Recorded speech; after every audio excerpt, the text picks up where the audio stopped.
insecticide, insecticide.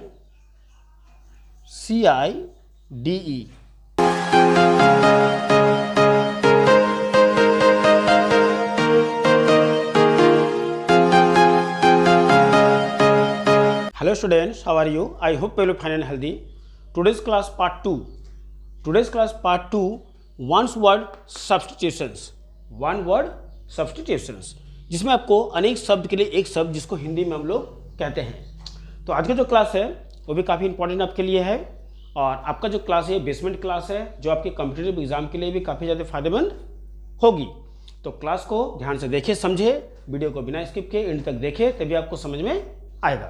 तो आज का जो क्लास है पार्ट 2, जिसमें मैं आपको वन वर्ड सब्स्टिट्यूशंस का आपका पार्ट 2 लेकर आया हूं, जिसमें फिर से मैं अगेन 5 वर्ड मैं आपके पास 5 सेंटेंसेस आपको लेकर आया हूं और जिसमें मैं आपको फिर से वर्ड के थ्रू आपको फिर मैं इसको एक्सप्लेन करने वाला हूं।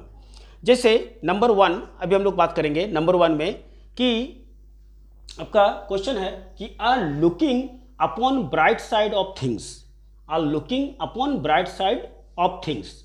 मतलब किसी वस्तु को जब आप ब्राइट साइड मतलब उसका उज्जवल मतलब उसको प्रकाश को आप अगर देखते हैं तो उसको क्या कहते हैं, आप देख सकते हैं, उसको कहते हैं हम लोग ऑप्टिमिज्म। क्या कहते हैं? ऑप्टिमिज्म। किसी भी चीज़ को आप पॉजिटिव ढंग से आप उसको देख रहे हैं, ले रहे हैं, तो उसको हम लोग ऑप्टिमिज्म बोलते हैं। ऑप्टिमिज्म, OPTIMISM,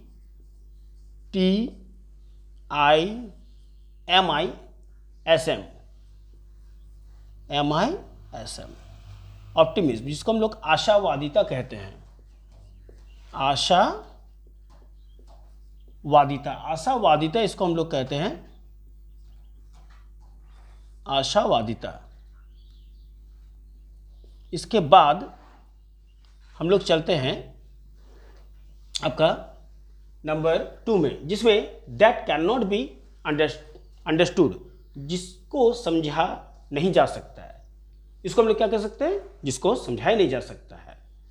माने बहुत से ऐसे व्यक्ति होते हैं, मनुष्य होते हैं, जिसको कुछ भी आप बोले उसको बात समझ में नहीं आता है। तो इस तरह के जो होते हैं that can not be understood, जिसको समझाने से, उसको क्या कहते हैं हम लोग? ऐसे तो हिंदी में उसको हम लोग अबोध कहते हैं, लेकिन यहाँ पर हम लोग जब इंग्लिश में लिखेंगे तो काफ़ी बड़ा इसमें आपका एक वर्ड आता है जिसको हम लोग इनकम्प्रेहेंसिबल बोलते हैं। इनकम्प्रेहेंसिबल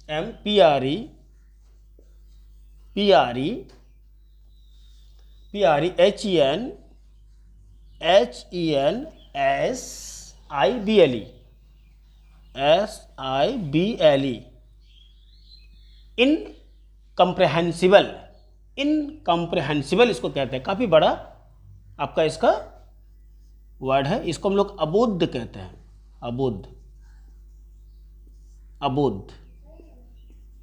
अबोध कहा जाता है, जिसको समझाया नहीं जा सकता है। इनकम्प्रेहेंसिबल इसको हम लोग कहते हैं।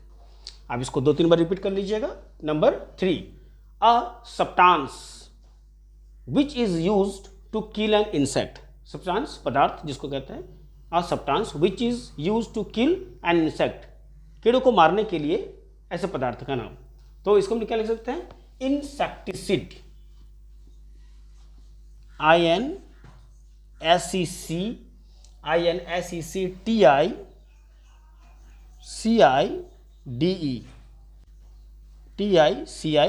इंसेक्टिसिड, कीटनाशक। क्या कहते हैं इसको हम लोग?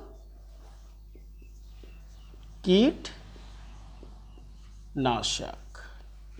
ये इसका हिंदी हो गया, कीटनाशक।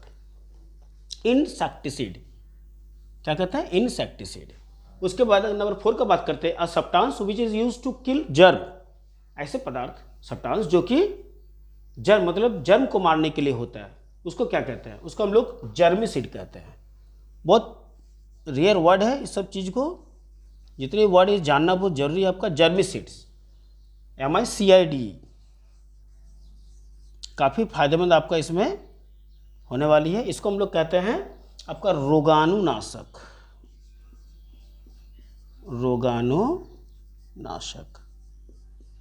रोगाणुनाशक क्या कहते हैं इसको हम लोग? रोगाणुनाशक। देखिए यहाँ पर मैंने लिख दिया रोगाणुनाशक,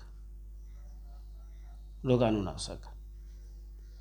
उसके बाद हम लोग चलते हैं लास्ट नंबर 5 में।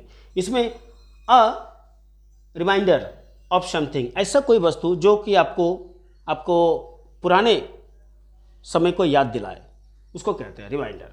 तो यहाँ पर मोमेंटो, उसको हम लोग क्या कहते हैं? मोमेंटो कहते हैं। मोमेंटो क्या कहते हैं उसको हम लोग? मोमेंटो। जिसको हम लोग यादगार क्या कहते हैं? इसको हम लोग यादगार, मोमेंटो, इसको हम लोग यादगार कहते हैं। तो काफ़ी इंपॉर्टेंट क्लास आपके लिए है और मैं बार बार आपको बता रहा हूँ कि ये जो क्लास है आपका ये जॉइंट के लिए काफ़ी ज़्यादा फायदेमंद होने वाली है। जितने भी बच्चे जॉइंट से जुड़े हुए हैं जो कि कॉम्पिटिटिव एग्ज़ाम देते हैं उनके लिए ज़्यादा फायदेमंद होती है, क्योंकि इस तरह के जितने भी सेंटेंसेस है वो आपका टोटल एग्ज़ाम में, लेकिन ये कॉम्पिटिटिव में आते ही आते हैं। तो क्लास को फॉलो करते रहें और जितने भी वीडियो मैं लेकर आ रहा हूँ सारे वीडियो को आप देखें, फॉलो करें और नेक्स्ट वीडियो फिर आपके पास आएगा।